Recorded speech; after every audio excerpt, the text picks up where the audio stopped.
Welcome to the CWPA Online Education, Unusual Situations, Part 2.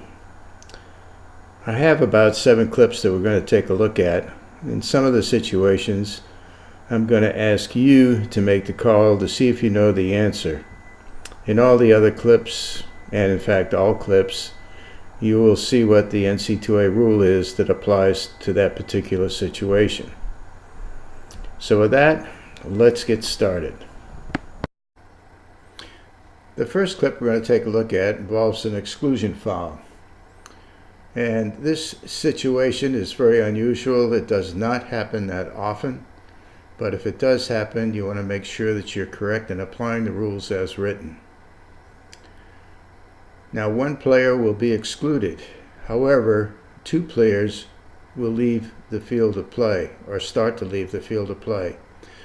The referees quickly correct the situation, and according to the rule, article number 3 on page 49, under exclusion fouls, if no player or an incorrect player or players leaves the field of play, the referee immediately should correct the situation if a goal has not been scored. The referee should stop play quickly, allow the incorrect player or players to re-enter, exclude the correct player or players, instruct both timers to reset both clocks, and commence play. In this case, the incorrect player does not have to swim to the re-entry area before re-entering the field of play. So there you have it. That's the rule, and in this particular situation, you'll see the referees apply it correctly.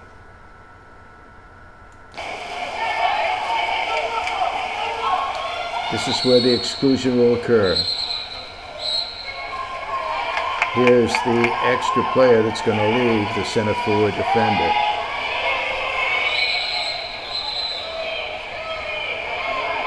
Now they call the ball out and they'll correct the situation. So it was well done by the officials in this situation. Now let's try to see why there was a little bit of confusion. It's not very often that the field defender will get excluded when they're going after a player that is basically receiving the ball, protecting the ball. Usually it's an ordinary foul. But in this case, you'll see that left arm and hand coming across, and it actually hits the head or skims the head of the offensive player. So therefore, that's why that exclusion took place. But let's look at it a little bit further. Now that player starts to drop back, does not realize that she was excluded. However, she looks up at the referee. She sees that she is excluded, and I'm sure the number was signaled. But this player is in the vicinity, and she's the center forward defender. Most of the time the exclusions take place at the center forward position. So the two of these together, if that referee was pointing over in this direction, there could be a little bit of confusion, which there was. And 2 players leave rather than 1. One player that knows she was excluded, and the second player who thinks she was excluded. So the ball gets passed around a little bit. No goal is scored. And right about here, the referees call for the ball, make the correction, reset the clocks, and then put the ball back in play. That's situation number 1. Now we're going to go to situation number 2.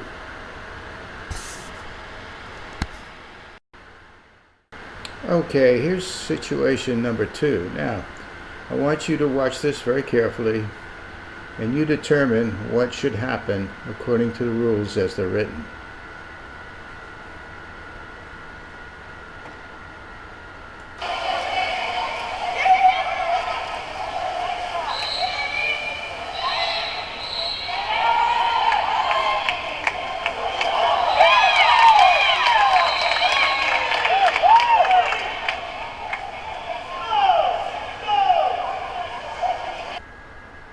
Take that one more time through.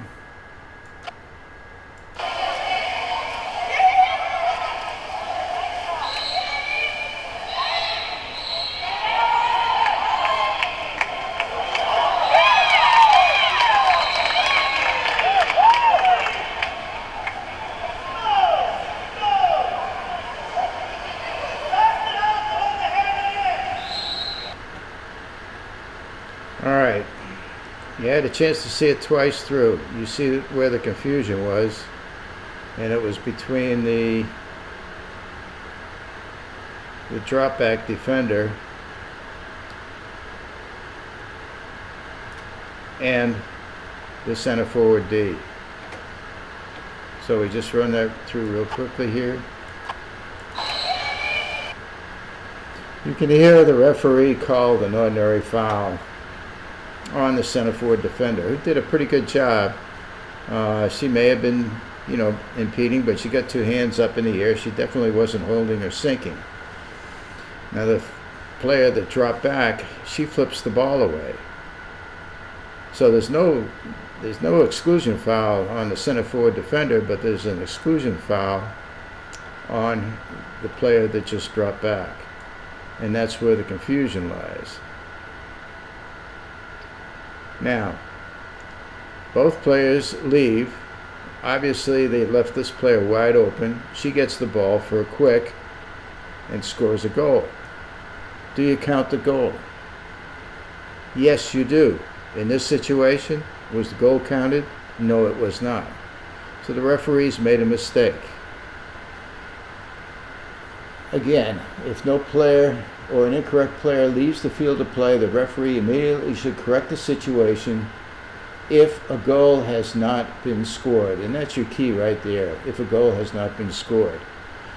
And basically, if you take that ball out of the net, you're taking an advantage away from the offense. The offense would much rather have a goal than go to a power play situation, especially if their power play situation was in the 30% range of success in that game, or even 50% chance. You never know on the power play, and you give the defense another opportunity to defend against the goal. So the goal counts, but it has to be quick. It can't be prolonged. It can't be 5, 6, 7 seconds and then correct the situation. You want to correct it as soon as you possibly can if a goal has not been scored. All right, clip number 3. Just as the title suggests, what would you do in this situation? Basically, you make the call. Will you get it correct?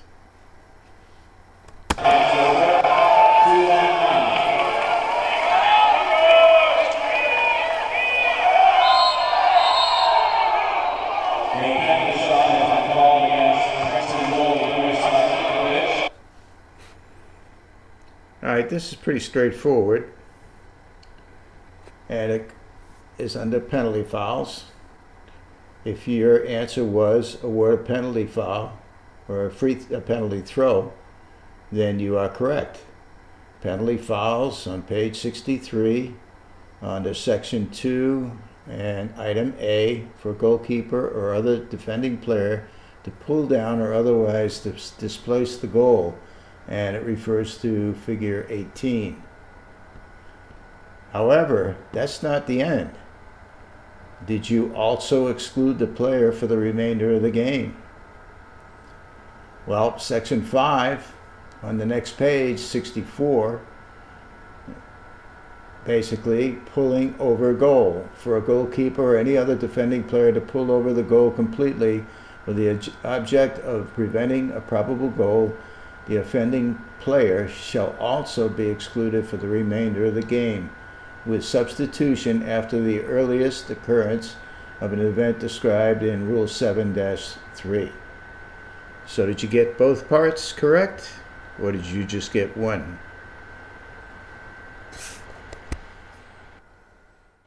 All right, let's take a look at this next clip. It's pretty much self-explanatory.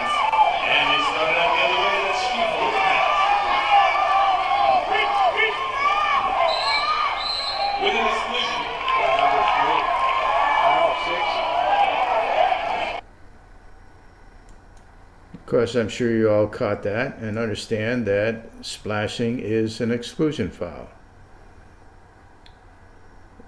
And as you can see right here, she intentionally splashes her right arm on the water in an attempt to disrupt the shooter or passer, whichever the case may be. Then she takes her left hand and arm and kind of does a little forearm extension to splash some water in her face. This doesn't always get called, but it's a good thing to call, and once you make that call the one time, I can guarantee you that players will adapt and they won't try to do that again in that particular game. So Section 7, splashing intentionally, under Rule 7, exclusion fouls, to splash in the face of an opponent intentionally. Note 1. Splashing is frequently used as an unfair tactic, but is often only penalized in the obvious situation when players are facing one another. However, it can also occur less obviously when a player produces a curtain of water with an arm, seemingly without deliberate intent, in an attempt to block the view of the opponent who is about to shoot at goal or to make a pass. And that is your splashing exclusion foul.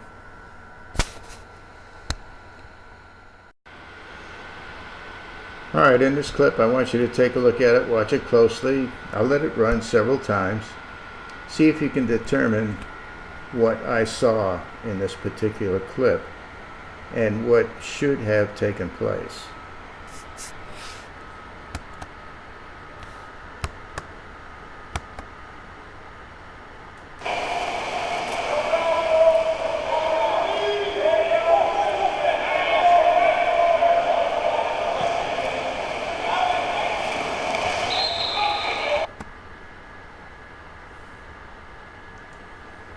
Okay, the ball went out of bounds.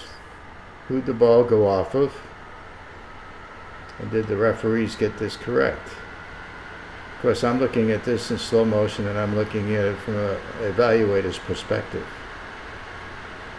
So we take this through slowly. You can see you get a lot of congestion here in the middle. I'm not looking here.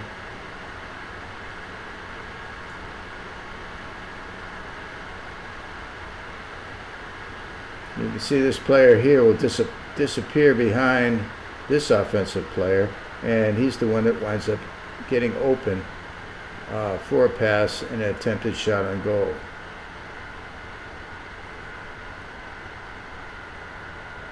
And all of a sudden he pops up over here.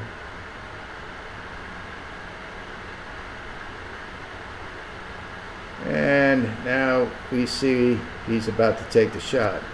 Now, quickly, what I saw is this player basically is doing an exclusion foul. He is basically sinking the center forward to get high out of the water to make an attempt to block the shot, which he does. The referees thought the ball went off the goalie, but basically it went off the hand of this defender. So what do the referees do? The ball goes out of bounds. The goalie swipes through about the same time, but you can see that it basically misses his hand.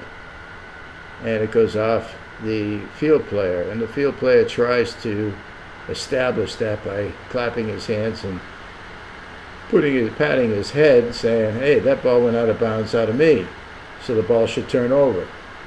Well, hey, you take it back, and if you look at this, what should really happen? Well, it should be a penalty throw, because he's inside 5 meters, and he is sinking, holding and sinking this defender player to try to block a probable goal in this particular situation. So to me, as an evaluator, I look at this and say it should have been a penalty foul.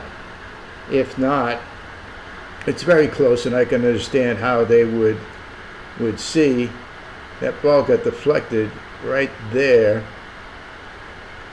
And as I look at it in slow motion, I don't think the goalie touched the ball. I think he just kind of blindly swung through, and I don't see any deviation in the path of the ball. So I could see how that's really, really tough to see from their perspective. So I understand why they might call that a goal throw. But again, should be a penalty foul. You can't use an offensive player on defense by holding and sinking down to attempt to block a shot inside 5 meters where it would probably be a goal.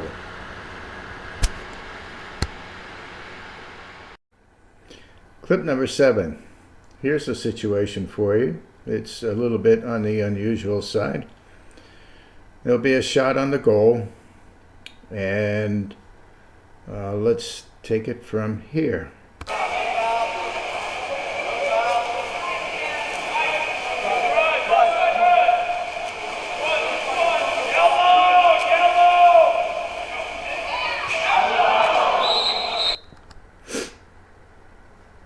All right, you had a chance to see the action there. Actually, if we take this back and just take a quick look here on the outside, the player keeps his hand on the ball the whole time, so allows the defender to be a little more heavy. However, as soon as he lets go of the ball, right here, the referee could call an ordinary foul, because that defender is leaning on him. But that's not what this clip is all about. It's that shot right there. Watch the ball. Went up and hit the 3-meter diving board and bounced down. What would your call be? Just turn the ball over, or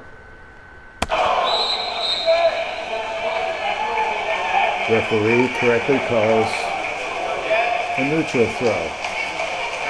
Page 41, Rule 5, throws. Item E, Section 7. When the ball strikes or lodges in an overhead obstruction, a neutral throw should be awarded.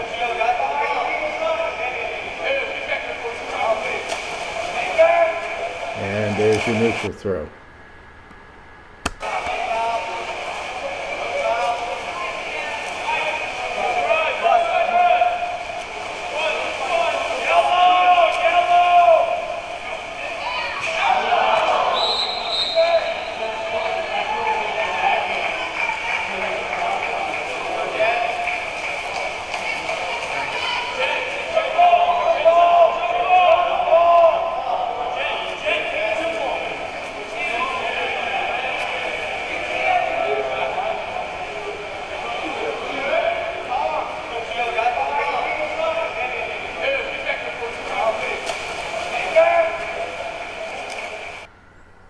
All right, the last clip, number 8.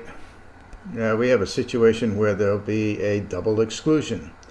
We don't see this very often, and a lot of times you like to see the referee find the instigator, but in some situations, because of the way it presents itself and his position in the pool and his view of what happened, it just seems like it's impossible to really tell who the initiator really was, and therefore call the double exclusion, send a message to both players to knock it off, basically. So take a look through. You'll see an orange or a yellow arrow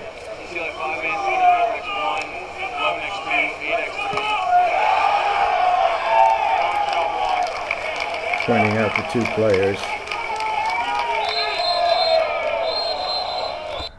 Obviously, there's a lot going on in that particular situation. As we take it back here,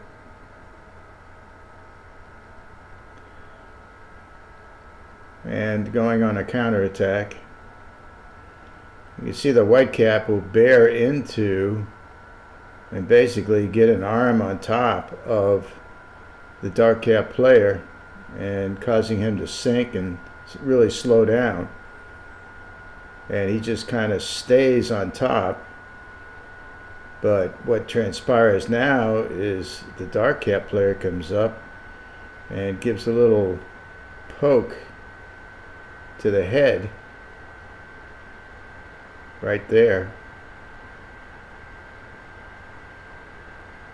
And so the referee calls a double exclusion. And I'll let you run this through so you can see it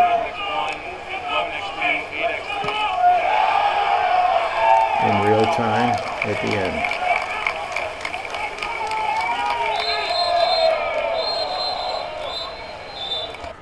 That's pretty hard for the referee over here to see everything that happened, but obviously he knows that both players contributed to that situation, so calls the double exclusion, which was a good call. This dark cap player actually took a poke at the white cap, but from his angle, I'm sure he couldn't see exactly what happened, and it would be pretty hard for him to distinguish as whether that was embellishment, simulation to the reaction of the dark cap player. But obviously both players contributed, therefore the double exclusion. Good call. You can view these clips and see a description of each by going to Darfish TV under the Collegiate Water Polo Association channel. If you have any questions, please contact me. Comments are welcomed on content and subject. All views on each clip would be open for discussion if I was reviewing them with the referee involved. The purpose of the discussion would be to improve consistency and serve as an educational tool for improvement.